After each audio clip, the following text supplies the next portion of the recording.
Welcome back to Water Hose Drinkers. Today is Tuesday, September 17th, currently as we are recording this. Um, so here as always, it's me, Josh Bevel, and as always, our good Paul friend, Woodard, how you doing? Florida Florida State fan. Not really a Florida State fan right now, just a sheer football fan at the moment. But yeah, I'm so always, let me preface, I'm always a Florida State fan, through and through. I'm not a happy Florida State fan. I'm numb. yeah. I am numb to the pain. So Oh my yeah, kind goodness. of jump right into it. Stay tuned for the Jeff Murphy interview. Jeff Murphy, we Oh, just finished that up actually. So, that's going to be posted, with the audio and video as well. We're working on the Apple. Spotify last week was back up with the Ryan Fitzgerald interview. So Jeff Murphy would also definitely be on Spotify, hopefully on Apple this week. It's not going to get posted tonight. I'm probably going to work on it tomorrow. So look for it on Wednesday, the 18th. Well, yeah, dude, make sure you check out the group of five guys. There might be a voicemail from a certain someone on how to cope with yeah, losing to a group of five team. So definitely check out all their stuff. Dude, super fun interview. That was my first time meeting him, and dude, it was so much fun. I think you guys are really going to enjoy it, and definitely check out all their stuff. They have a lot of cool stuff coming down the pipeline that we were talking about, off the Zoom. So definitely, give them a follow, give them yeah. a check them I out. think we talked about it a little bit during the interview too. Is just like it's always nice to hear somebody else's opinion on things and a different perspective on things. And he even said, that's what life's all about, and just to see his perspective on the group of five as a whole, because I mean, this is the group of five football is really something that him and Sprouse and Tip have really been dedicated on the last, 5+ years, dating back to when they were in college, and the last 4 or 5 years since they've been doing the podcast. Dude, yeah, and it was really cool just to hear his story and get a deeper look into the guy, one of the guys behind the podcast and all that stuff. Definitely check it out, man. It was a lot of fun, and me again, I'm still new to this. Like I've known about the Group of Five, and obviously I've always watched the Group of Five, but I'm getting a whole new a lot of new stuff being thrown at me, and I absolutely love it. As just a football fan, it's just a lot of fun, and definitely check out the interview and definitely check out all their socials. I can't stress that enough.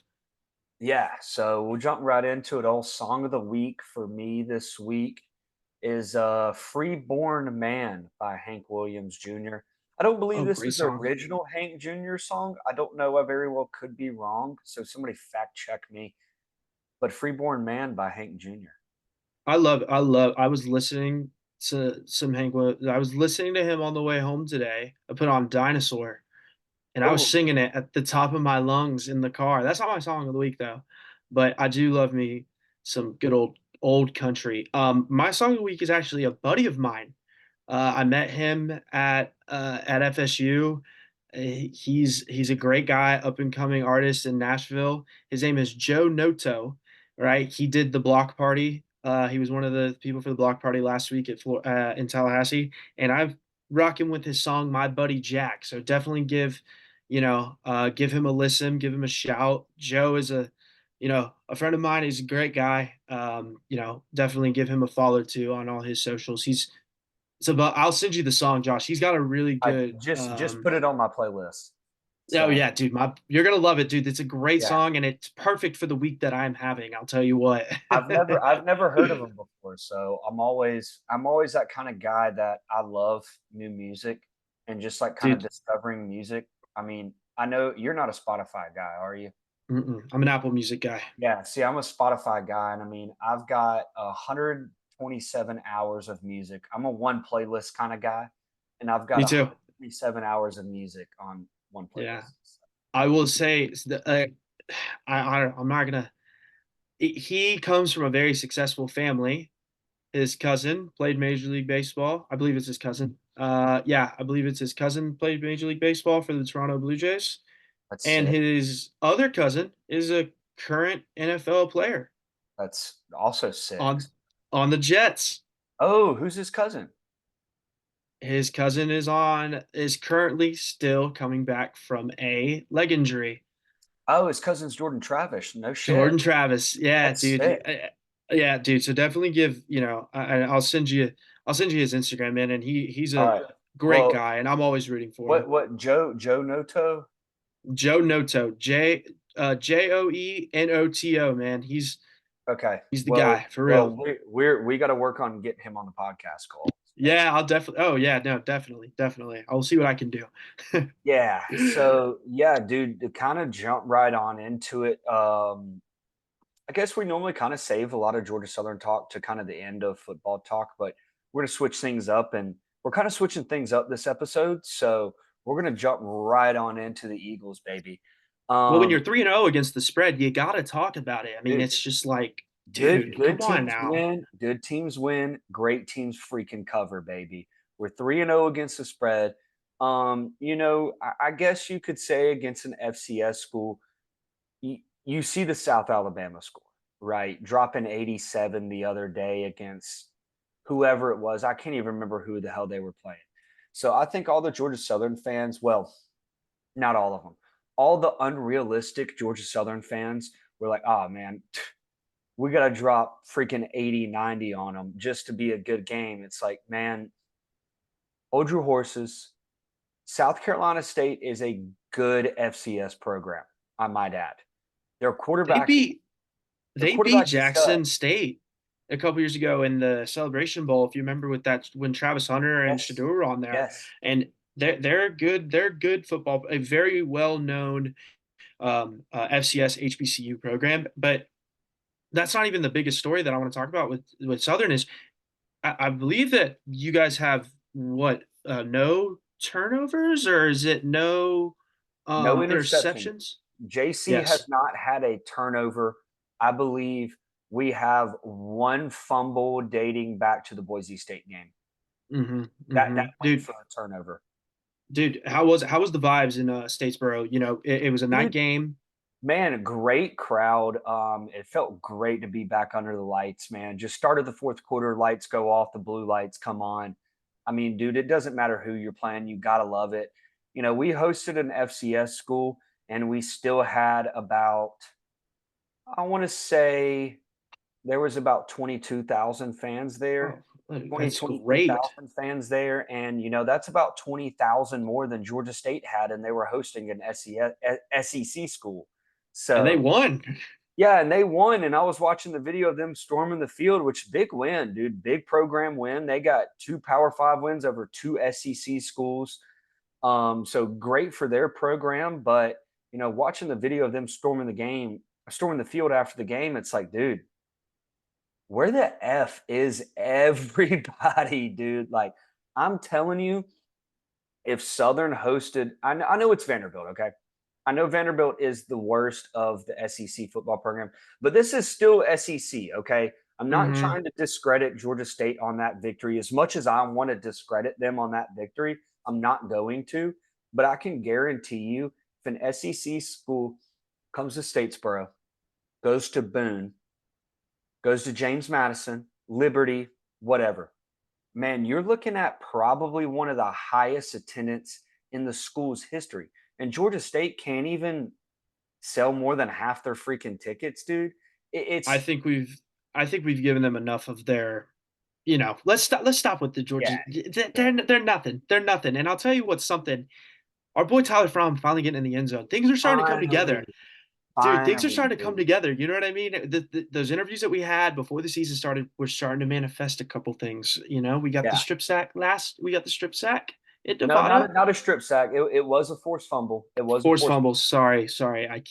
I'm still but manifesting it. it was a game sealing forced fumble. So And I mean, now it's a big play. our boy Tyler Fromm getting in the end zone. Got in the end zone. I So dude, Jalen finally had himself a good game on the ground. I want to say 40, 50 yards and 2 touchdowns. So, we were giving it to him a little bit in the heavy set, which I absolutely love. The one thing I do kind of disagree on is breaking that out against South Carolina State.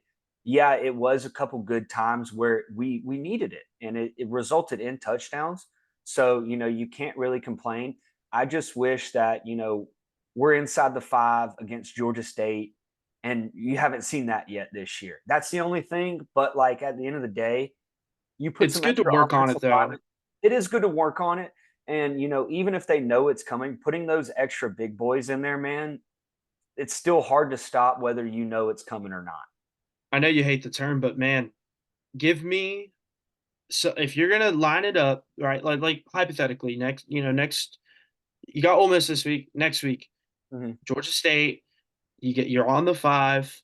You get that heavy set, and it's just meat on meat. I know you hate that, but it's meat on meat. And give me the boys from Georgia Southern putting them in the dirt because you need to work on those things, and it's better to work on those things in a game that you are favored heavily by than say in practice because you're going up against your own guys and you can only do so much. Going up against I would say a formidable, well-known FCS program like South Carolina State is good. Yeah, you get a little bit on film, but this is the perfect time for a bootleg rollout by JC French. You know what I mean? So there's always that extra caveat option of what they could do. Oh, your mic. I think you cut out on us. Can't hear you. Oh man. In the excitement, he oh man. He gets so riled up about Georgia State, and they're nothing. Tell you what, they're nothing. All right, can you hear me? I can hear you now. I can hear you now. We lost you there for a moment. Microphone died. It's okay. It's okay. So we're still rolling with it.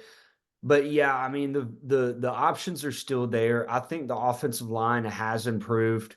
And we are battling a couple injuries. I think Coach Helton said in his post-game interview that Jalen was battling a very minor injury. I don't know what it is, and I doubt we will ever know what it is, which I'm completely okay with because we don't have to release injury reports, which is a great thing. Yeah. Now, our starting left tackle did not play against South Carolina State. Not too sure on what's going on there, but I heard it was a safety precaution of why he did not play. So, but with that being said, we had a first start at left tackle for us. God, man, I'm drawing a blank on names right now. I'm so sorry to those guys. I should know their names, but man, it's we're coming together, and where Chandler Strong goes out against got hurt against Boise State, hasn't played against Nevada or South Carolina State, and drawing a blank again on this guy's name that filled in at center, transfer from North Carolina, and he's actually been playing really really well. The snaps have been on point as well, which is something that Chandler struggled on against Boise. And now that was just one game. So we can hold off on just one game. But, it looks like, our backups are coming in there and filling those roles right now, which is great because, in the past, man, if we had one guy down, we're like, dude, we're screwed. And now it's just like seeing the depth kind of come together is just a huge thing for me. And we haven't seen that since Willie Fritz and Jeff Monken were the head coaches, and it's something that Southern's been missing. And it's something the group of 5 as a whole has been missing compared to just comparing Georgia to Georgia Southern. I'm just using Georgia as an example because they're arguably the best or, top 2 college football programs right now. The depth is unbelievable. So, I just think you improve on the depth and every aspect of, the offensive line, wide receivers is tremendous. And, Dalen Cobb, man, still looks good. Like you said, we got Tyler Fromm in the end zone as well. But, dude, JC French is an absolute baller. And Oh yeah. I'm so happy for him just finally getting the starting role. And you could say maybe he wasn't ready last year. I don't know. I'm not in the locker room every day, and nor we are head football coaches. So that's why we're sitting here doing a podcast and not coaching football. But dude, I think one thing that has surprised me too this year that Southern struggled on in fall camp was the special teams. Yeah, we did miss a kick, but missing kicks are going to happen, dude. Our kicker's not going to be perfect. That's just not the reality of football, honestly. But man, our coverage on the special teams units have just been absolutely phenomenal. I think Alex Smith, our punter, averaged 50.7 yards per punt last week. Woo! Someone get the Lou Groza, baby. Yeah, Oh my goodness. I think he had a long of 68 too. That's how you flip the field, and that's how you get put in positions where your defense can make stops and your defense can go out and like that's why special teams are so important. And I will always, always, always put an emphasis on, people are always like, man, why are you punting? Now, egregiously, I understand certain game situations call for you to go for it, X, Y, and Z, but like, man, if your defense is playing lights out, why not flip the field? Why not put it in the hands of the guy who's averaging 50 yards and go out and put their backs against the wall? And a good comparison, I think, would be like the Chiefs and the Bengals. I mean, it was the end of the half. The Chiefs were down, and the Bengals, they were backed up, and anything can go wrong. I mean, like last year, the Bills and the Vikings, like a fumble can happen right there on the one. So I love that. I love that for the special teams. I love that things are coming together right now because you know you get going and you build off this momentum. And I think the Southern is going to continue to. The beauty of it is they didn't let that Boise State loss affect them. They responded, and that's something that I even yelled at Coach Helton right on the field. I was like, "Go respond, Coach," and that's exactly what he's doing. I don't really know if I channeled that. I would like to think I did. But you talked about field position too, and Coach Helton talked about it in his post-game interview. Or another interview that I saw was, I don't know if this is exactly quite the stat, but I know I'm very close to it. On kickoffs against South Carolina State, man, the starting field position in the first half was like at the 19 on Yeah. kickoffs. In the second half, man, it was at the 22. So, when they returned the ball last week, man, they didn't even get it back to the touchback line, which is Yeah. absolutely phenomenal. And I think one time we got the ball inside the 6 yard line on a kickoff, or inside the 10 yard line on a kickoff. And it's just, I think And we this got is on the six, and it's like, this is all momentum you can just build off of, man. And you're going into a real tough environment this weekend. But hell, I mean, five team. NIU went into Notre Dame and Yeah. won. Why can't JC French go out there and stun Lane Kiffin? Hell, he's probably got, he might have one foot out the door. You didn't hear it from me. Yeah. You I mean, never know. it's, It, the two you names know, that I've been hearing for that Florida job is Lane Kiffin and Jamie Chadwell. I am hearing. Oh, I have not heard Jamie Chadwell. I've heard Lane Kiffin and I've heard Dan Lanning. And my Yeah. biggest fear, my biggest fear is the Georgia defensive coordinator. I don't think that he would take that Florida job. I Well, don't. my actually, He'll be in the running. He'll be in the running. Lane Kiffin is going to probably be the next head coach of the Florida Gators, unless Scott Strickland is still their AD. I do believe Lane Kiffin is the front runner for that. But looking ahead, speaking of Kiffin, 35-point spread, I believe, for the Eagles, plus 35, something like that. Coach Helton coached under Lane Kiffin at USC, and he did have an interview, I think that came out earlier today, maybe yesterday, that he was talking about he owes a lot to the Kiffin family on just kind of what he knows on college football. Gave a lot of credit to Lane's dad, Monty Kiffin, as well. Rest in peace to a football legend. And just Lane Kiffin in general. Look at the things that he's been successful, at FAU, and then, Ole Miss as well. But, I know Lane's a little bit of a controversial figure in the sports world, but Mm. I'm a fan. I'm a fan of the Lane train. Oh, for And sure. I'm just hoping that he doesn't run it up on us if he has the opportunity to on Saturday. And, biggest thing for me this weekend, man, besides covering the spread, is let's just keep our guys healthy, because we start conference play next week and Georgia State is on a bye week right now. So, Let me just real quick, if I can give you any, and this might be a perfect segue, coaches that are facing you know, their old head coaches that have left for other jobs or X, Y, and Z or got you know what I'm saying? yeah. If I can give you any sort of positive, what happened this last weekend in Tallahassee. Ex, he was under Mike Norvell for was his longest tenured head coach or coach that stayed on his staff the entire time Norvell was there. He comes into Tallahassee, and you know what I'm saying. Well, Another thing I it's want to just add: too like drawing a blank on Memphis's head coach's name, but I know the respect between Silverfield.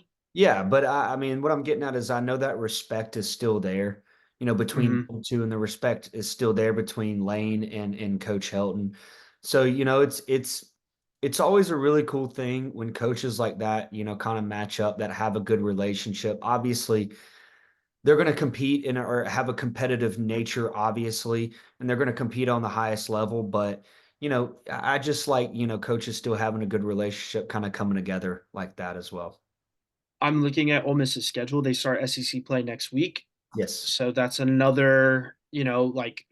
Let's they ran it up on Wake. Mhm. Let's They've let's ran go it for up on 4-0. everyone, Let's go for 4-0 against the spread.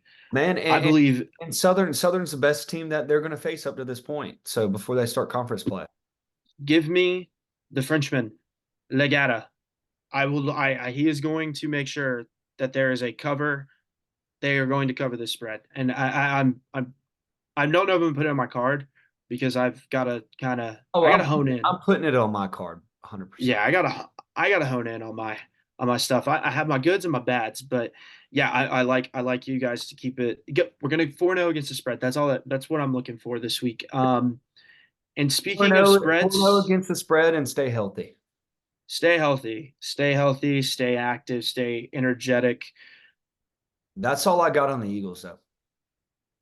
Yeah, and so we're gonna take this moment. Normally, this is when you and I would talk about what's going on in Tallahassee, but we know that I bleed garnet and gold. I would say I'm Southern. I'm adopted. I'm an adopted Southern fan. I think this year I've gone full fledged in there. I have the utmost respect for my Southern family, but deep down, underneath it all, I'm garnet and gold. With that being said, I will not say another word about Florida State games until they win. We will not cover what happened. We will not talk about it because it's the same thing. The definition of insanity is doing the same thing over and over and over again and expecting different results. That is where we are. Now, with that being said, I'm not going to talk about the game. I will be there Saturday night against Cal. Uh, mm, Bring that's what I have to say. bring home a victory. That's all I'm going to say.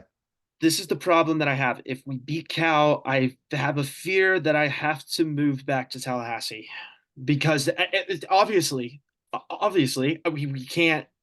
You know what I'm saying? Like it's Yeah. I'm not going to talk about the game, not going to talk about the Knowles. Yeah. I'm taking a vow of silence until on this podcast. I'm taking a vow of silence. On Twitter, I'm going to go full, you know, you and I will talk it all. You and I will always talk ball. I'm not going to talk about Florida State. I shielded everybody. I blurred that out. Yeah. I do have one more thing on Southern. I kind of forgot. I do have a little bit of rant that I'd like to go on. But first, before the rant, I will not be traveling to Oxford. I wish I could, but I will be traveling to Georgia State next week to see us beat the Kitty Cats in Atlanta. So, but last thing is Georgia Southern's got a good fan base. I believe that we have a great fan base, and I like 90% of our fans. But there's that 5 to 10% that are just like extremely unrealistic, number one, and honestly just don't know anything about football. These are the people that are hiding behind a Twitter account that's doesn't even have their picture, doesn't even have their name. So we don't even know. It's probably a little burner account. You know what I mean? These are the people that still want Coach Helton to be fired. These are the people that still think Coach Bailey should be fired. And, these are also the people that are probably not season ticket holders, that probably give $0 to the university and probably don't even show up to half the games anyway. Maybe attend one game a year, something like that. They might just casually watch on ESPN Plus. It's like, say this in a nice way. Just shut up, you bozos. That's all I got. Yeah, yeah. I mean, I'm so I numb. could go on and on about it, and it's taken me a lot to not engage. So I'm gonna leave If it you with think just if shut you up, think that w Bojangles. if you think that was a rant, imagine if I didn't take the vow of silence. Yeah, We would be yeah. here. We I'm would I'm be here I'm trying. for days. We're trying to be better people and not to go on the rants and be nice about it. So He gave me a full day. He didn't text me. Josh and I I text didn't J even Pod call every day. He it. didn't call me. He didn't text me. I went the entire NFL. I'm numb. I am numb. That's how where we're at I now. had to let you process it. Yes, and we're not gonna talk about the game. I said we're not gonna talk about the game. We're Hey, gonna push forward. do you know what we can talk about though? My exciting trip to Ba- Tallahassee this weekend. I cannot wait. That and Baker Mayfield looked very, very nice again this weekend, dude. Put the Ooh. Lions defender on absolute skates, dude. I'm glad. I'm glad you said it because guess what? I know we have a schedule that we're running to, but you just triggered my winner of the week, Okay, dude. okay, okay. Sorry, He's sorry, bad. sorry, sorry, sorry, sorry. Let's We'll talk about no. it in a second. Let's go. No. Let's go into it. Let's go into it. Stick to the script. We'll stick to the script. No. Come on. Why not? Because, Let's do. Just because bump it up. just a minute because we literally don't have much before we get into winners and losers. Yeah. So Yeah. my Jets win and a cover against Tennessee. Nathaniel Yes. Hackett absolutely sucks. Aaron Rodgers, things are coming along. Jermaine Johnson tears his Achilles. NFL needs to get rid of turf. I'm a big grass stan. Falcons, big win. Big Kirko. Big Kirko in prime Big time. I Kirko. mean, Big are the Kirko. Eagles is the NFC East back to being the worst division in football? People are wondering. People are Maybe, wondering. maybe I'm just because saying, it also is the looks like the NFC South is uber competitive besides the Panthers because the damn Saints look like the freaking best team in football through two I have weeks. a I have a question for you. Better win, Saints at Cowboys or Bucks at Lions? Bucks at Lions.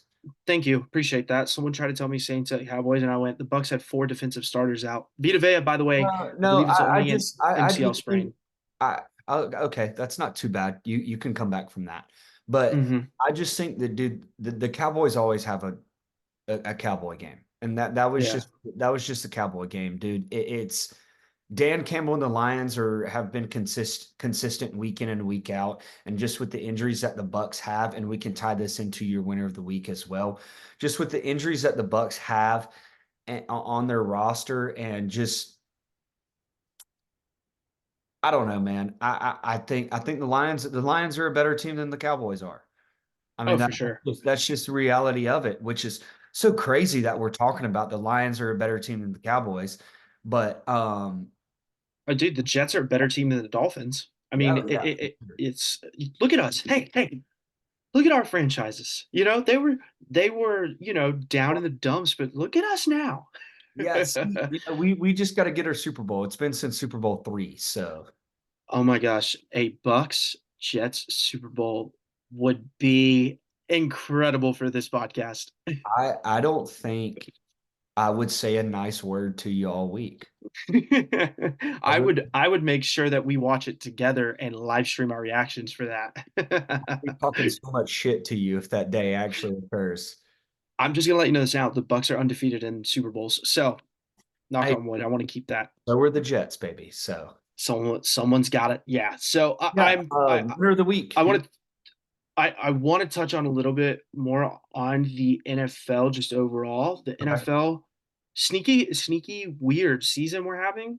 Um Looking forward, I don't really know what's going to happen. I mean, the AFC North is all upside down. I don't think the Chiefs look all that good, and yeah, it's really weird how the start of the season. Are you getting that vibe too? Like the Yeah. Bucks are the best team in the NFL right now. Two weeks. If you just base it on 2 weeks, I'm they're basing it off two they're weeks only. easy top three. I don't think after 2 weeks I can personally pinpoint who the best team in the NFL is based on 2 weeks of football. But That's completely fair. I would say Bucks right now off of just 2 weeks of football, top three. Hey, that's all I wanted to hear. Moving on. Speaking of top three winners, my winner of the week is Baker Mayfield. He fully established that he's a dual threat quarterback. Mhm. His post game press conference showed so much maturity, and I think that his journey bringing him to Tampa. I was super unsure of him when he came to Tampa because of who he had to follow. He is the guy for Tampa. He's got that just he's embraced the Tampa culture because if you look at what the Lightning players have done, the Lightning players embrace the culture of Tampa and they're like the favorite team. I mean, the Lightning have been like they have such a high like a strong fan base for being in the National Hockey League here in Florida. Moving that over to the Bucks and the Bucks having Baker Mayfield being that star, And I think it's Baker's really good. perfect. I think Baker's perfect for it too. Just embracing the culture. Just you look at Oklahoma. I mean, just how he embraced the culture there, and I just think he's that kind of guy. And the world's in a good place when Sam Darnold and Baker Mayfield are balling out for their teams. So Dude, he's my winner of the week just for snatching that dude's ankle. And then they were like, oh yeah, you see that? He can snatch dude's ankle? Get a rushing touchdown, Baker. yeah. So that's my winner of the week. So I've got two winners of the week and two losers of the week. Oh, I So didn't do my loser. my winner of the week goes out to JC French, first winner of the week. No turnovers through 3 games. Absolutely big, just based on the number of turnovers that we've had in the Clay Helton area from the Clay Helton era from the quarterback position. And second winner of the week goes out to Younghoe Koo, game-winning field goal against the Eagles last Or night. extra point. Yeah, game-winning extra point, which Felt basically like a field goal. it felt like a long field goal because of absolute bull crap. It's bull crap. I mean, it's bull crap. Players do a lot worse things to celebrate after the touchdown. Let let the let the Let the let boys football be fun play. again. Let the Yes, boys bro. play, man. Oh Like my God. all the shit talk, the celebrations, dude. I love it. Like I can't get enough of it. Mm, Oh, my yeah. Ooh, I've got three. I'll tie it in. I got three losers of the week. I want to hear it. I'll hold it off. Okay. So first loser of the week goes out to Tua. Hmm. Because he should have retired football last year. And Tua, man, I'm sorry. I feel bad for you.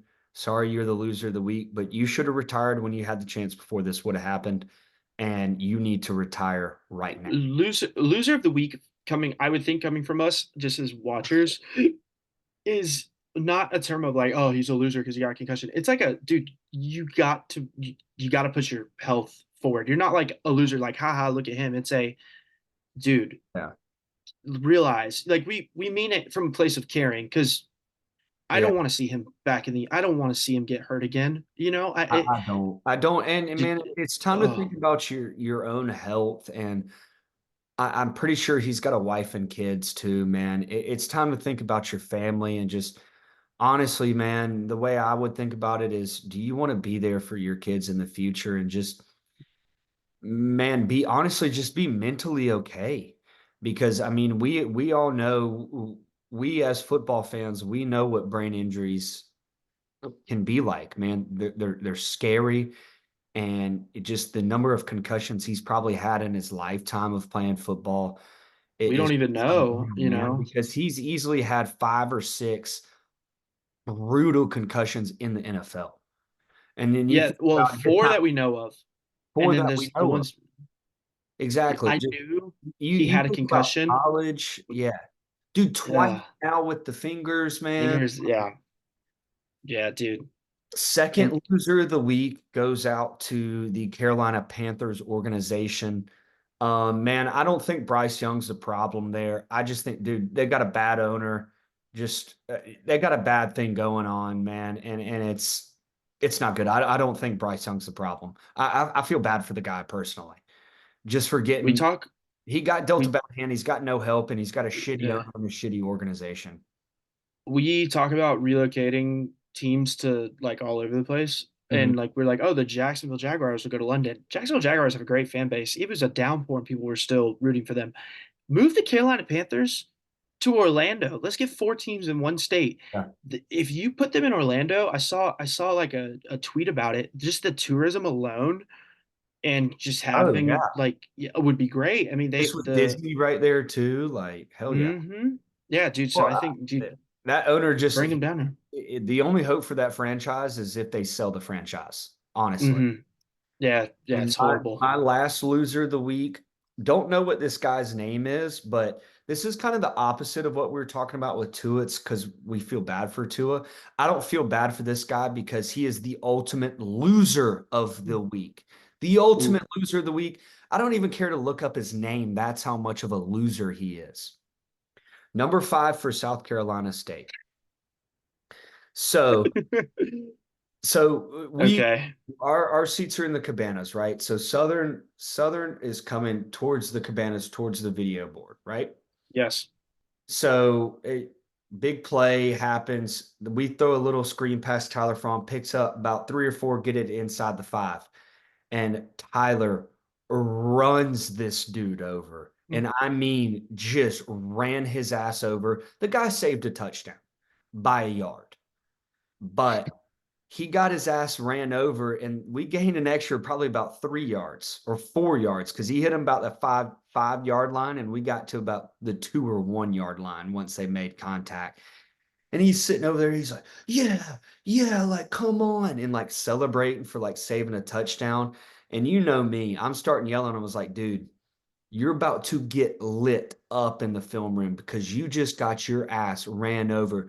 And he's sitting there, he's like throwing his hands up. He hit me with the little small, like put his hand down, like small emoji. And I was like, dude, I said, you just got lit up. And I looked at him, I said, next play, touchdown, just watch. Next play, Jalen White comes, he makes a hit. What happens? And then what's Josh doing in the end zone? Doing his little touchdown dance? Dude, and I'm yelling and screaming at him. He's over there looking at, he just like keep on talking, like whatever. It's like, dude, you just got your ass ran over. And I was yelling at him. I said, buddy, you can't handle 6'5", 250. I said, you can't No. tackle shit, buddy. I He didn't. can't handle meat on meat, brother. He can't. Yeah, Dude, he is the ultimate loser of the week. I'm gonna one up you on ultimate loser of the week. My loser of the week, and I wrote it down just so I don't forget. Hey, Liberty and App State, both of you, losers of the week. You think you're all that? Is that you can take the ESPNU spot? Brother, no. Georgia Southern is 3-0 against the spread. Georgia Southern is 2-1, right? And the one loss is to a juggernaut G5 school that almost beat Oregon. That should have beat Oregon. And then you got Georgia State coming off of a win against an SEC school, and you are sitting there on Twitter complaining about, oh, we're on ESPN Plus. Why? Blah, blah. I'll tell you why. Dude, Clemson took App State and drowned them in Lake Hartwell. All right, Liberty. I couldn't tell you anything about Liberty. I'm to be completely honest with you. Not I as couldn't good tell as you. they were last year. Guess what? And that's why you're on ESPN Plus and not on ESPNU for Georgia State versus Southern. And I'll tell you another thing. Modern day hate. Congratulations on being my loser of the week, you bunch of losers. And to the guy that says Vegas doesn't matter, who do you think sets the game times? I mean, it's the networks talking to Vegas and Vegas talking to the networks. Bum and a bozo. That's all I got to say. They're my losers of the week. So enjoy ESPN Plus. I can't wait on ESPN when Turner Field or whatever the hell their bullshit stadium is called now because they ruined Turner Field. They need to pressure wash the outside of it, bro. They got this It like, looks bad. oh, it looks gross. Bad, man. They're taking bad care of the stadium. But I will say Let's save it for next week, though. That stadium's going to be 75% Eagle fans, baby. Let's save it for next week when we get into because I'll be there's going to be a hefty preview on that game. But yeah, do you want to touch on our records? Yeah, next. yeah. So this week we're not going to give out anything until probably Thursday before all the games come up, just because it's Tuesday as we're recording early this week. I'll be traveling Thursday, so yeah. So we're just kind of giving us some time. But to recap last week, Cole went 3-4. He's 10-12 on the season. I went 0-3, not a good week for me. I'm 5-5 on the season, but we're making a comeback. Chicken Coop went 2-1. Big week for Chicken Coop. He is 5-6 on the year. Pet Oh, went 2-2. He is also 5-6 on the year. I believe Alec is 2-4 on the year. He did not give us picks last week, but I did speak with Alec yesterday. Me and Al will be together on Saturday watching football all day. So Alec, we're gonna work on. I don't know if I'm gonna play golf that morning. He might be hunting that morning, so I don't know if we might be doing a podcast Saturday. I don't know. oh yeah. Just Maybe let me that's a know. hard maybe. Well, dude, just live from Tallahassee. You gotta call your boy. I'll be in the trenches of the nasty. So If we do a podcast, I'll give you like a call in or something, and we'll you figure. have to. Oh my God, dude, I'll send a video. Dude, that just we'll talk off air, but just be prepared. Oh, dude, I love that for you guys. Let's go, bro. Let's Yeah. go. But yeah, we're gonna bounce back. We're gonna give you some winners. Just check, like I said, this is when you go follow our socials. Follow at WHD Podcast on Twitter. That's when we put it all out. Definitely just check us out on our own socials. I'll be live adding left and right. It's probably the only reason I didn't have a worse weekend. So yeah, I mean, Yeah. I don't have Mount much. Mount Rushmore this week is Wait, I wanted to say, do you want to touch on any college football preview, like not gambling wise, but just any games that you're excited for this weekend? no, man, there's really no games that I'm excited for this weekend, honestly.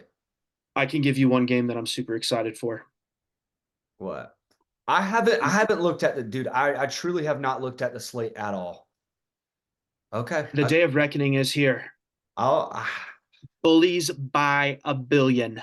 They have to for the sanity of college football. Do you hear me, South Florida? For the sanity of college football, I just had to get this in. You have to do that for us. That's the only game that matters this weekend. Well, and they who shall not be unblurred until they start playing like a real football team. But yes, yeah, so yes. this week's Mountain Rushmore is of group of 5 upsets over Power 5 schools in our lifetime. So since 1998 is Yes, because I'm an old man. So I'll start off. This probably is higher up on most people's list, but it's honorable mention for me because this team won't ever be ranked higher than an honorable mention on my list. And that goes out to App State 2007. Yes, they were FCS, but they're a current FBS program. Yeah. App State over Michigan in 2007. Yeah, yeah. Block field goal, pretty historic moment in college football history. So, Mhm. number 4, 2017, Liberty over Baylor. That's kind of was around the start of kind of Liberty's uptick in their football program.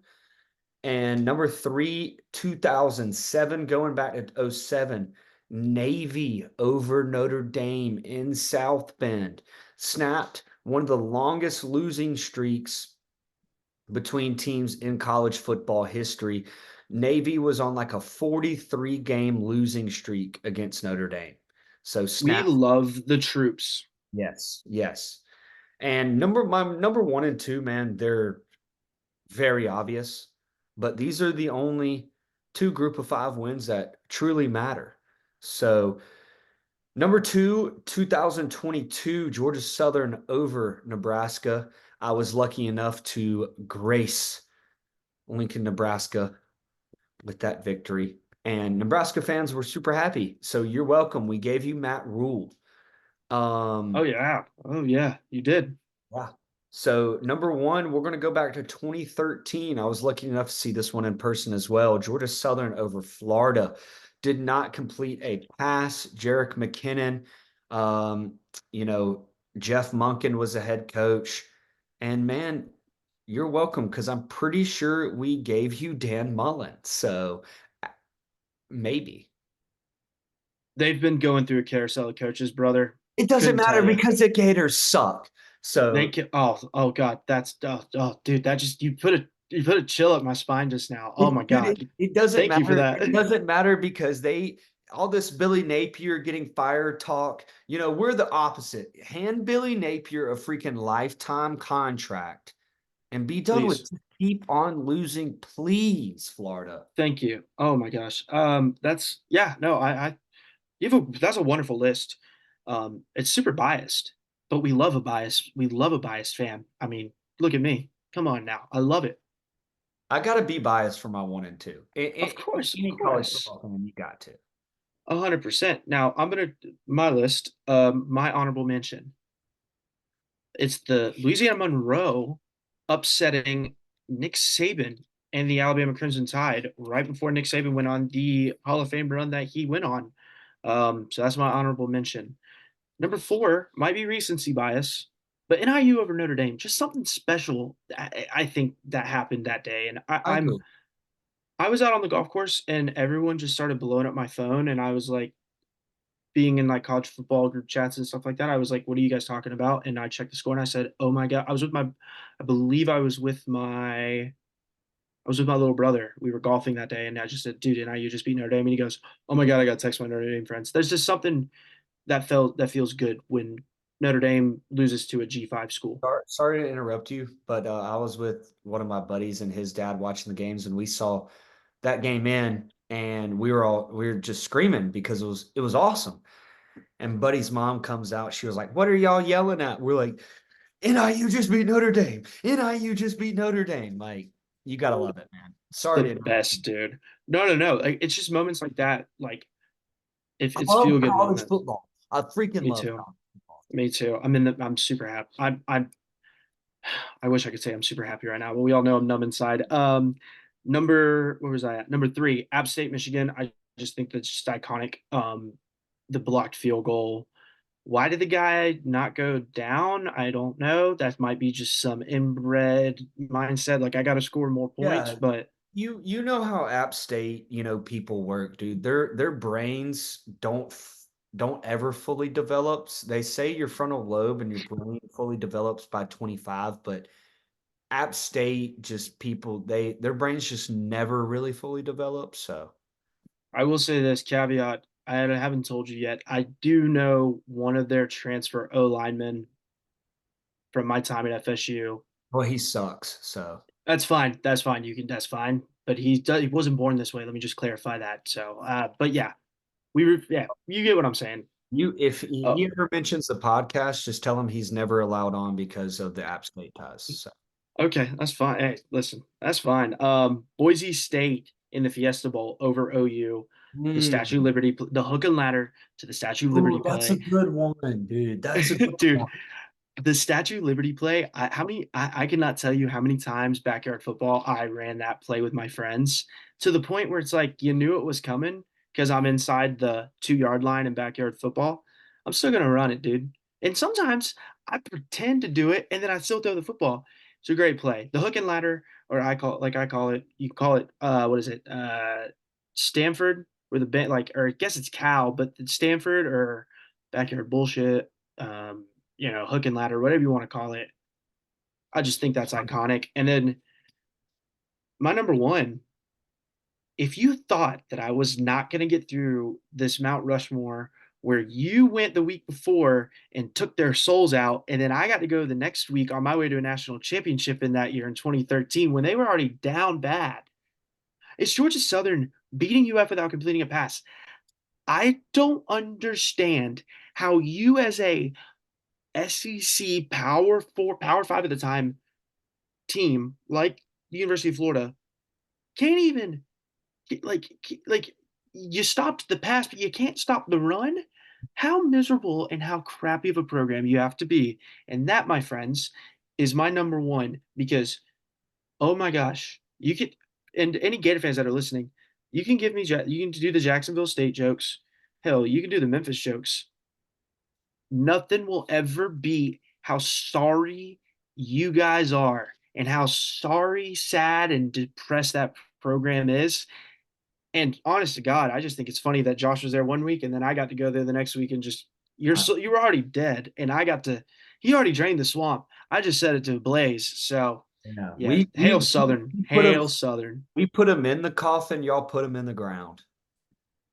dude. Yeah, great Mount Rushmore, dude. I love that, dude. Yeah, Oh my gosh, I appreciate you coming up with that one. That was something we hadn't done. It is kind of dude. hard. Yeah, I find new things, honestly, like different topics, but all you got to do is just let me tap into this noggin, and we'll come up with something creative. I mean, my creative juices have been flowing all day. I've been up since 8 a.m. just going. I mean, yeah, well, good for you. I've been up since 6, so yeah. Well, someone works a full-time job. The other one's in college still. So look, I'd give so much money to be in your shoes right now. So not the schoolwork, but the college part. it's coming to an end, ladies and gentlemen. We're on the countdown for dude the graduation party. Are you It's gonna graduating? be You graduating? May. I graduate in May because I have to do an internship. Unfortunately, the university or the college was like, I was like, oh yeah, I want to graduate in December. They go, no, they hit me with the Lee Corso, not so fast, my friend. So So in May, it sounds like I'm coming to Central Florida, and yes, oh for my god, you get to meet the. We're gonna. Cole's graduation. Oh, for sure, dude. Oh man, there's a problem. We feel like we're gonna have to rent out the local like convention center here in Lakeland just to fit how many people that want to come to my graduation, dude. I mean, it's been a long time coming. We'll cross that bridge when we get here. Man, I don't really think we have anything else other than Yeah, dude, stay tuned for the Jeff Murphy interview. oh yeah, yeah, dude. The Jeff Murphy interview was awesome, and like I said, Josh, I I'm calling in. Little teaser, I'm calling in. So I can't wait. Be on the lookout for their Yeah, hotline voicemails episode. I'm gonna come up with something pretty funny, dude. I'm excited, dude. This is awesome. I love doing this podcast, man. yeah.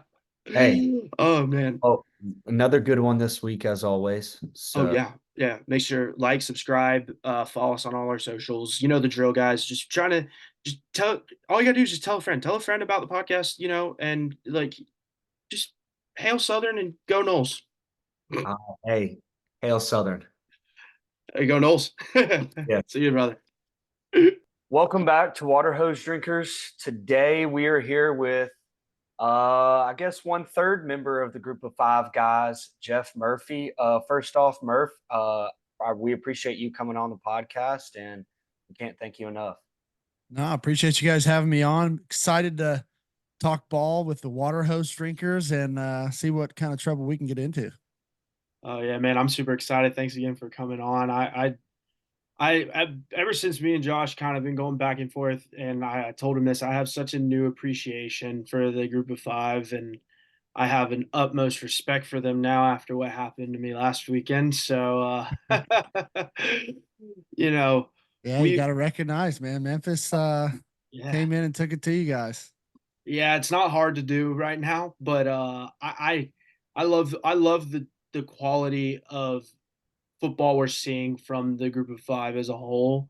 I'm big on USF. I think I mentioned that to Josh, so I'm really pulling for them. Now, do I have a wager involved with that? Perhaps. Do I have a buddy that starts on their offensive line? Yes. So but I'm very happy with the way the group of 5, just like first 3 weeks of the season, man. We have so many storylines coming out of the group of 5, and it's awesome. Well, it's just like Murph, y'all talk about it, extensively on y'all's podcast, and y'all talked about it on the episode that came out yesterday, which was a great episode. So I listened to that yesterday. But I mean, the group of 5's a lot closer to the Power 5 than people realize. I mean, there's really only a couple teams that are just head and shoulders above everybody else in football. I mean, you can't tell me that honestly that Georgia Tech's going to walk into Athens, Georgia, and compete with the Bulldogs. Like, that's just not happening. But a team like USF can roll up to Georgia Tech and win that football game. I mean, there's the gap. It's so close if there is a gap. And honestly, I don't even think there's a gap anymore. Yeah, I mean, it's definitely you have your rough programs in the group of 5, just like you have your rough programs in the SEC and the Big Ten, right? So like there's definitely some teams that probably don't have a shot. You saw Kent State get blown out 71-0 by Tennessee. but you're talking about probably one of the top teams in the SEC and the bottom teams in the MAC.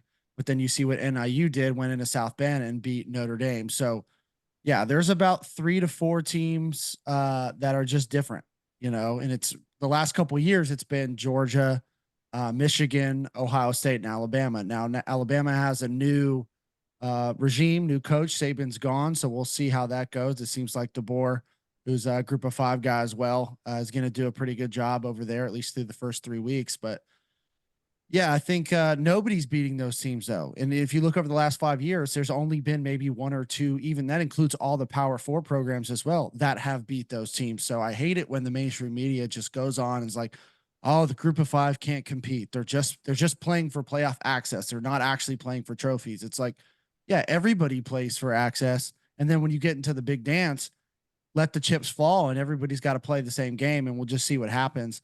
TCU made it to the national championship a couple of years ago, and they were group of 5 not that long ago. So I think the gap is definitely closing in. I think NIL is actually probably helping a little bit with that.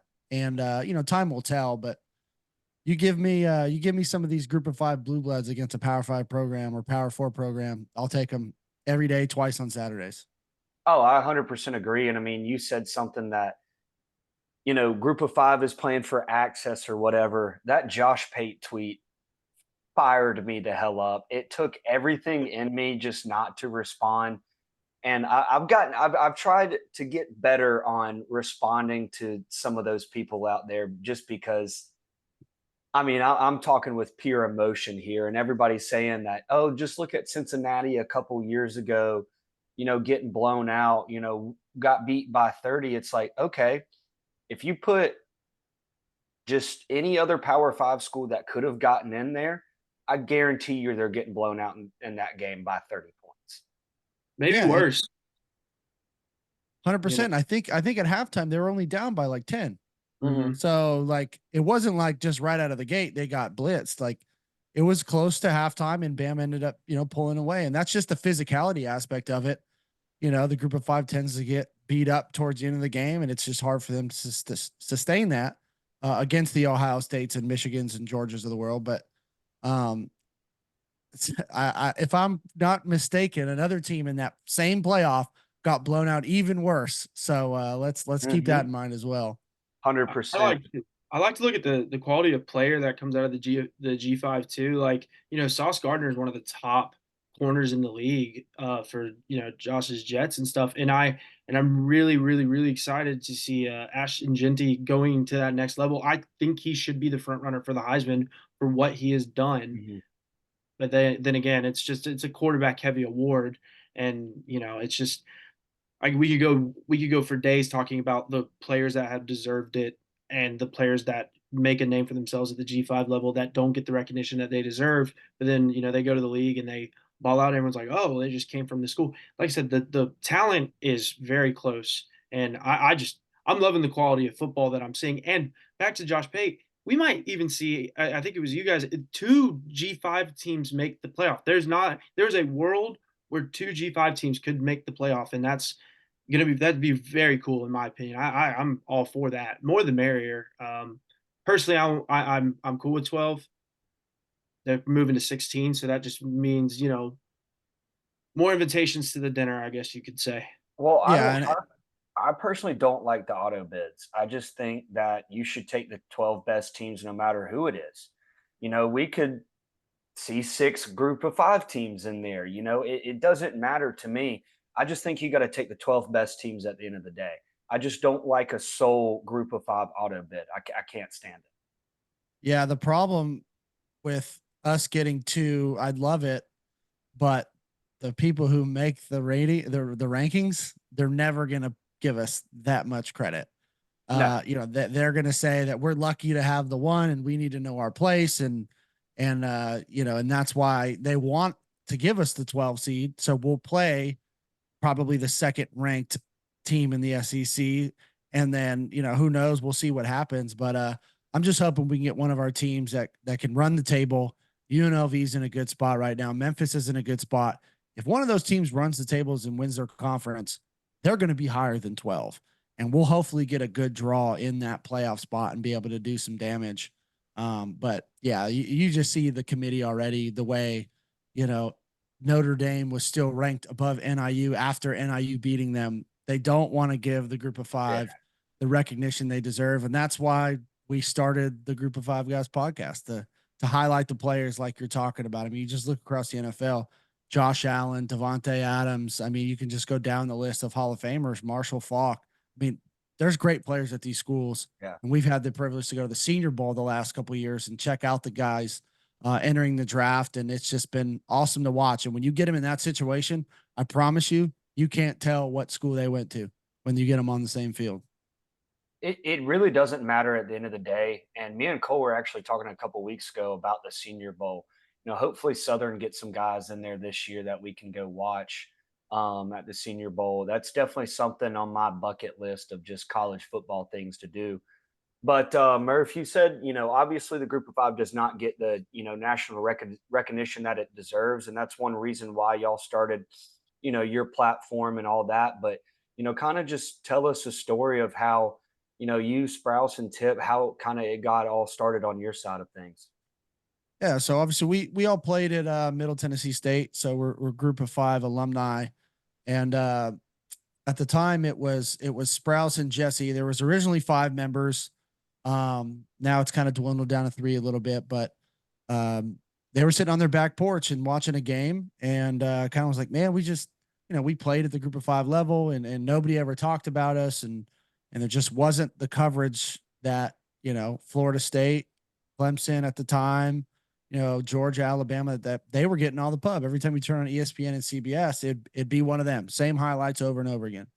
So they're like, well, let's do something about it. So they started the social media pages and, you know, brought on the rest of the crew and just kind of kept year by year adding stuff, you know, a show, and we started to travel. And when we started to travel, we noticed that people really appreciated the fact that we were making it a point to cover these schools and the great players that are at these schools. So it's been a fun journey so far. I believe this is year 4 for us. And yeah, we do a morning show 3 days a week, Monday, Wednesday, Friday. And then when we can, we try and travel to big games around the country and interview coaches, athletic directors, presidents, whoever's willing to give us the time of day at that university, players, and just give these guys a platform. Because you turn on the games on Saturday or Friday, man, they're awesome. I mean, you saw that UNLV Kansas game the other night. That was down to the wire thriller. So there's no reason why these kids, players, coaches, they deserve a platform, and that's what we're trying to do. We got to do something big for year 5, considering you are the Group of Five guys. You know, right? In the year, we got to do something big, kind of something massive. You know what I mean? Well, we've talked about a golf tournament, putting together like a golf tournament in Nashville or somewhere kind of centrally located. So who knows? Maybe that's the year 5. I will drive to the ends of the earth to go to the Yes. I'm coming to you from Central Florida, and I will drive wherever, whenever. You just tell me where, and you make sure that the water hose drinkers are on that. I'm gonna remember that. I'm gonna give you guys a call if we actually do it. If y'all actually do it, I can guarantee you at least me and Cole will be there. I can't speak for Alec and Cooper, but me and Cole will 100% be there. Oh yeah, and I will hold you to it. I will play especially if it is in Nashville. I'm not going to pass up a trip to Nashville.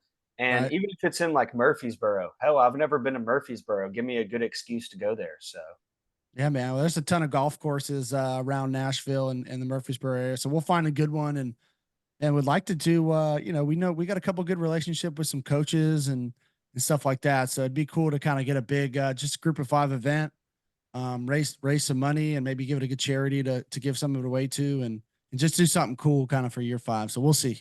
Oh, one thing that I love just about y'all's podcast is just kind of all tying the Group of 5 community together, just, you know, with the voicemails and just like people on Twitter, like following, you know, Dan the Rocket Man from Toledo, you know, Steeples, and, you know, big Coastal fan, you know, I could go, you know, list of names, but I mean, it's just honestly really cool how y'all have brought the community together, honestly. And it's just like, of course, I'm not going to root for App State or Georgia State, but I'm going to root for, all these other schools because it's like as soon as Toledo won on Saturday, the first person I thought about was Dan the Rocket Man. It's like, man, No question. I've never even met this guy before, but I was like, I know he's just absolutely amped up right now. Well, that's what's cool about it. And it, we didn't, when we first did it, we didn't really know what to do. And we did some things that didn't work and we did some things that did work. And one of the things that we noticed is we're all in the same boat. You know what I mean? Like we might be in the same conference or a different conference, where there's Mountain West fans, MAC fans, Sunbelt fans. But we're all very similar. We're all fans of the school we went to or grew up watching. And we're all getting the same shaft by the mainstream media, right? So, and when you tune into something regularly, like you get attached to whatever you hear, and we've just tried to give it, like, we get on there and talk plenty enough, so it's like when we give the opportunity to fans of our show and fans of these schools, like, I swear that's some of our best content is when Stu's right or you call in, you're a regular caller, Josh. Like, I love that stuff because it gives the fans of these programs who are the blue, the blood of these programs, a voice to be able to just say what they want to say, vent, give us, facts or anecdotes about the team or the game, because there's 60 something plus schools. We can't, I mean, as hard as we try to do our research, it is impossible to follow that many schools and be like dialed in on and have the inside track. And a lot of you guys do. So that's why, we want you guys to call in and vent if you guys have a tough loss, or if you know something that we don't, or something that's inside information you can share, dude, call and share it. Let us know. And it's just kind of taken off from there. And now we're getting, tons of voicemails every week. And it's just cool. We've become attached to a lot of the people that we've met, and even just people that we've called in that we haven't met. And it's been one of my favorite things that we've done, is kind of the community that we've built. What I like about the voicemails too is just you get, a lot of different opinions and different perspective on things too. Of course, each person's got their own opinion. It's good to hear, Liberty fans talking about their team, and so forth, because, like you said, can't do all the research on it. So just like hearing other people's perspective of it is pretty cool, honestly. Yeah, and I think that's what life's kind of all about, right? Having conversations with different people, and you never know. It could be a perspective you've never even thought of before, but it's like, hey, that was a really good point. And you brought up Liberty. Like, I feel like Liberty has gotten a really bad rap over the last, handful of years since there was that Netflix documentary that came out about their president and all this stuff, right? But that doesn't encompass all the students that go there, or the players, or especially the fans. Like, they welcomed us with open arms when we went to the Conference USA Championship last year, and it was just awesome to see. And then, like, when we went there, we're like, why does everybody hate on these people? Why does nobody like Liberty? Like, I get it if you're in their conference and they're a rival, but a lot of the talking heads on X and the social platforms, it's like, you don't know any of these people. So it's been cool to get, a window into that program and that fan base, and just see, like, hey, these guys are very normal people and very nice and friendly, and they love their school just as much as you love your school. So, leave the political and all the nonsense on that side of it. This is football, and everybody rooting for their team. Every fan base is like a cult. Like, some are more than others. Clemson, A&M, those are For real sure. big cults. Liberty, I guess, could be a cult. I mean, hell, Josh, you might as well start the cult of Southern. I mean, dude, I've been there with you. We can get that thing going. But I do have a question. Do you have voicemails for Power Four school fans that lose and need to help cope with losing to a G5 school? That, just as like a hypothetical for this week for content, if you have you come across that yet, and if so, how do you do that?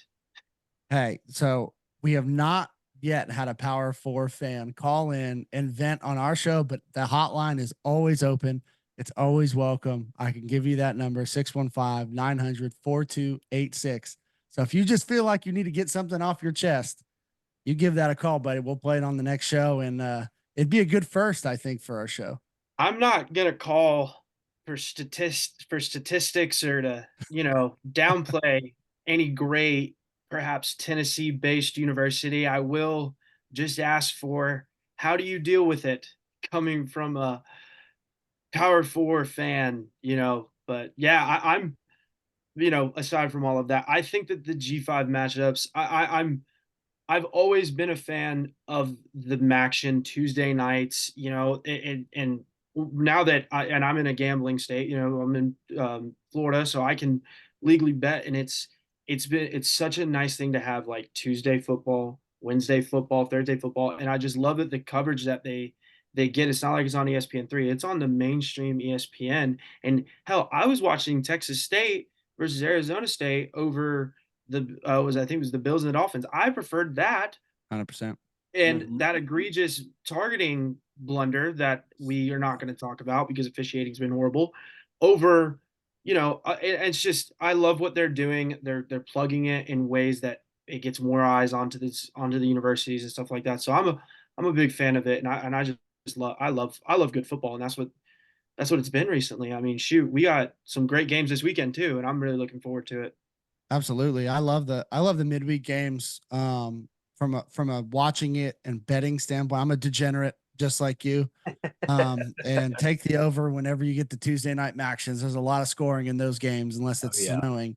But no, it's been great giving these programs a national stage. Just people turn it on. They've never watched it before. And it's like, oh man, this is actually fun to watch. So hopefully they tune back in, gets more eyes on the product. And it definitely helps when you have an environment like Texas State had, where it was a sellout.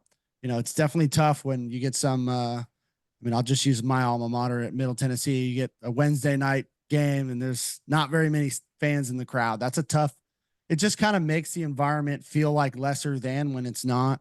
But hopefully here at Middle Tennessee, we can build this program back up because there's no reason why it can't be. But yeah, I love the midweek games, betting on them. Hopefully, can win some money this year.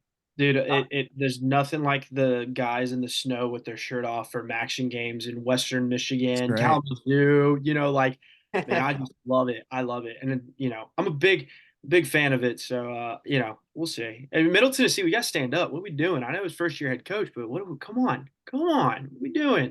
I went into a pretty good rant on our show about it. We got a lot of issues, but we got hopefully some good things coming down the pike and going to help revitalize a program that has no reason not to be a top group of 5 team.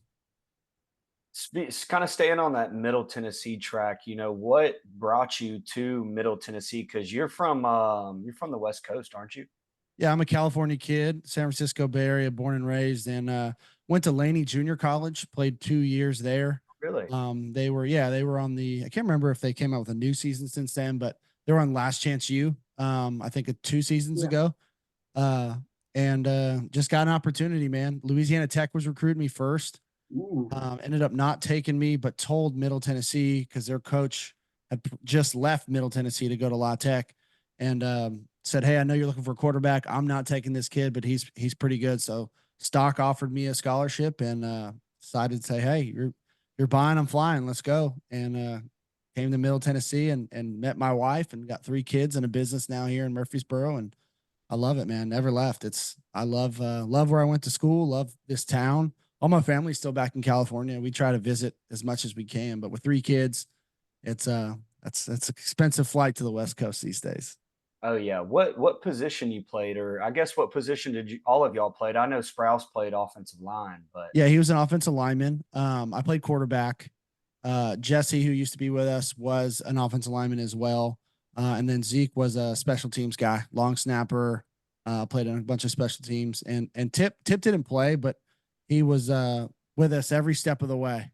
After the games, before the games, he just became one of our best friends, and his house was the proverbial party house. So we would go over there and kick it pregame, after the Another, game, post game. You got to another have those guys. Another hypothetical. Do you have any more eligibility? And if so, would you be willing to start for a potential Garnet and Gold team this weekend against, your home state, Yeah. hypothetically? I wish I could, but you wouldn't want me. You're a whole lot better off with DJ than you are with me. I'm out of years, out of eligibility, but who knows? Maybe there's a COVID year somewhere. I, COVID I, was far past when I played, but who I tend knows? to disagree with the DJ comment. I mean, anything's better. But dude, that's so cool how you guys all came together and you all played football together at Middle Tennessee. And I'm I've always been like partial to the Blue Raiders because I've played NCAA growing up. I just think the logo is awesome. It's synonymous, and what y'all did to Miami last year just really made my heart jump. And I'm hoping USF does it to them again this weekend. It's my favorite bet of the weekend. A little spoiler for There you go. Thursday's tweet about our stuff. That's taking the money line. But I like you it. know, what would you say if was your favorite game to play in, or like your favorite memory from playing specifically? Like, do you have one, like a certain throw, maybe a certain game, just something like that?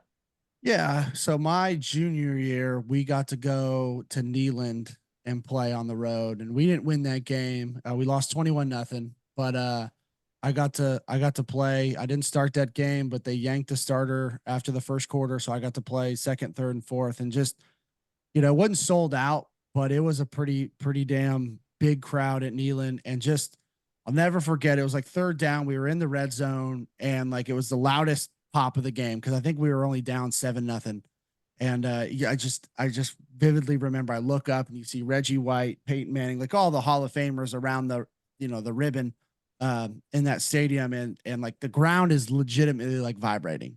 Like it's like, and I just thought to myself, I was like, this has got to be like what a gladiator in the Roman Coliseum felt like, right? And it was just an awesome experience. My family happened to fly out from California, like all of them, that week, and came to that game, so they all got to see me play. And it's pretty, as much as I hate on the Volunteers, mainly their fans. Um, that was a special moment for me playing in Neyland Stadium with. I mean, if you just look at some of the greats that have gone through there, it's pretty special. What has been, just what the podcast has brought y'all, and the things that, like you talked about earlier, just being able to travel and go see in these different facilities and stadiums. What is kind of like your favorite thing that y'all have gotten to do just through the podcast? Yeah, I would say that the travel's definitely awesome. Just I would say, but with along with the travel is just meeting people, meeting not only the fans of the show, but fans of different teams, and getting the opportunity to get in front of, like, we went to Texas State, we get to sit down with the president of the university and the athletic director. Like that conversation was so awesome and so valuable, not only to the show, but for me personally, because I see all bits and pieces of different schools and how they do things. And like, I more than anything want my school to be great. So like I'm getting information, inside information that I can relay to the powers that be at Middle Tennessee. And I'm heavily involved in alumni stuff, and I'm on the board of the collective and different things. So like I'm trying to almost get just like facts and information and be like, yo, these are what these schools are doing. This is what's working. This is what's not. And this is the direction I think we need to go. So it's been valuable in that sense. And ultimately just getting to meet people. I love meeting people and having conversations, and everyone's just so nice and so awesome when we go places. They don't have to do any of the stuff they do for us. I mean, legitimately, we're just guys that play together, that are friends, that do a show, and people allow us to come into their facilities and come into their tailgates and feed us and give us drinks and all this stuff. So I would just say the relationships and the information are probably my two favorite things about what we do. We need to get you to a game in Statesboro. I know it's the one thing I got to go to the spring game. Yeah. This Dude. fall has been crazy. I've had two weddings and bachelor trips, which I'm like, dude, I'm like too old for this. I thought all my friends were married. It's like my last two friends that aren't married. So I missed the Statesboro trip with Sprouse for the opener. Yeah. I got to get back down there and check out a game. Hey, Dude. well, I think you missed the opener. You were in Las Vegas, I I believe, right? was. So, I mean, look, as a Georgia Southern fan, I'm missing that Boise State game to go to Las Vegas. So I'm not passing up that trip, honestly. I think Man, I filled in, I filled in, I think, but the oohs and ahs that I had for that was, that was my first real, like, group of five experience, because I mean, I've been to USF plays at Raymond James right now, so they're it's a working on different environment though. 100%. I mean, you can buy alcohol.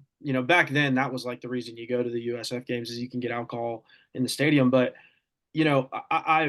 something that you saying, like, everyone being, nice and all this stuff, they don't have to do that.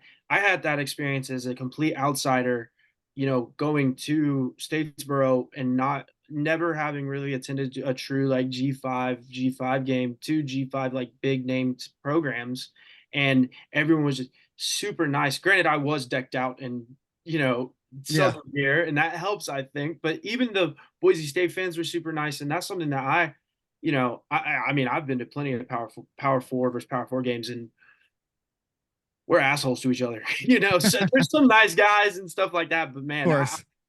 majority like it was such a good time, and you know, I hate to say it, I would have went to the Boise State Southern game because that's just me.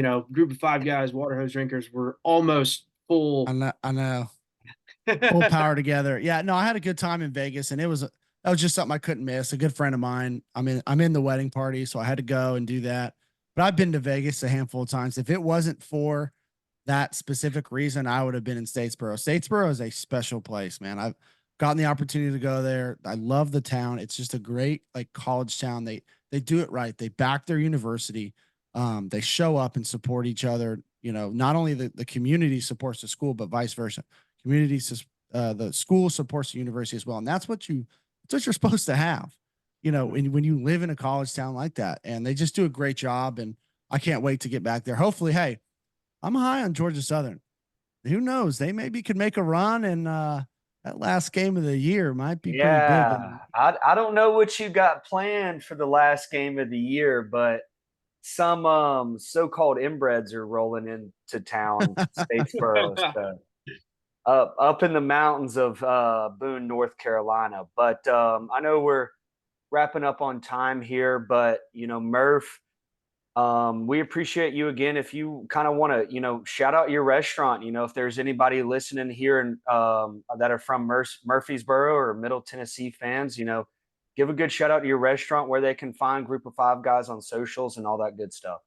Yeah, I appreciate you guys having me on, and I love your guys' show. You guys put out great content, and keep it going, man. I know it's a grind. I know it better than most, and you just got to keep at it and keep learning and just building that network. But if you're ever in Middle Tennessee, Murfreesboro specifically, Domenico's Italian Deli, 3rd generation owned family restaurant in Murfreesboro, come see us. We're on the square.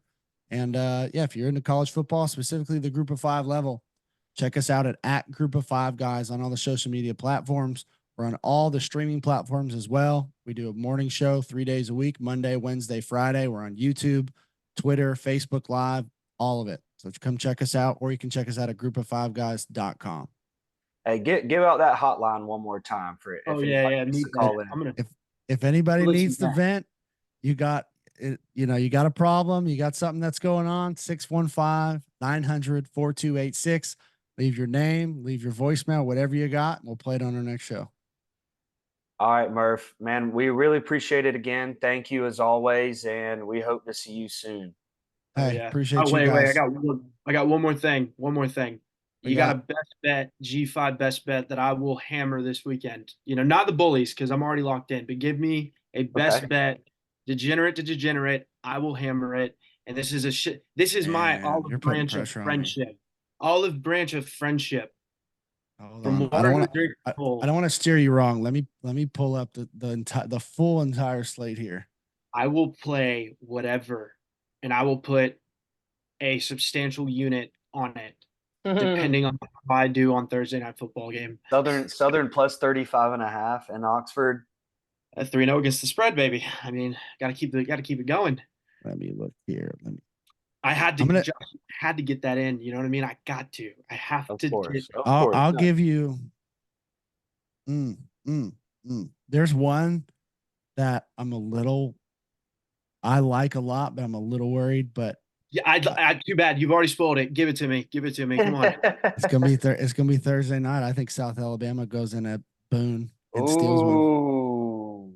They're Ooh. 6.5. I think they're 6.5 point dogs. ESPN right now is saying 7.5. 7.5. Oh, Hammer give the it- money line. Oh yeah. Give me what? Give me Gio the Lopez, dual threat quarterback for South Alabama. As long as he's playing, check the injury report. As long as he's playing, they're going to have a shot. App's giving up a lot of big plays. South Alabama, man, that offense. It can roll.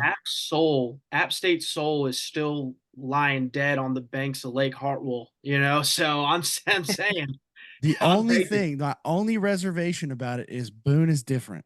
It is a Yeah. different atmosphere. It is a tough place to win. They don't lose very many games, but Except Thursday, because the water hose drinkers and the group of 5 guys are coming together, and this is the best. I'm hammering it. I'm hammering it. Thank you. I'm Hey, look, sorry man, if you lose. don't be. It's I'm a gambling man to a fault. Me But look, too. man, I really do appreciate it. Dude, this has been awesome. I love it. And be on the lookout for a certain caller. So Appreciate you guys, man. Thanks for having me on. All right, man. Take care. See ya.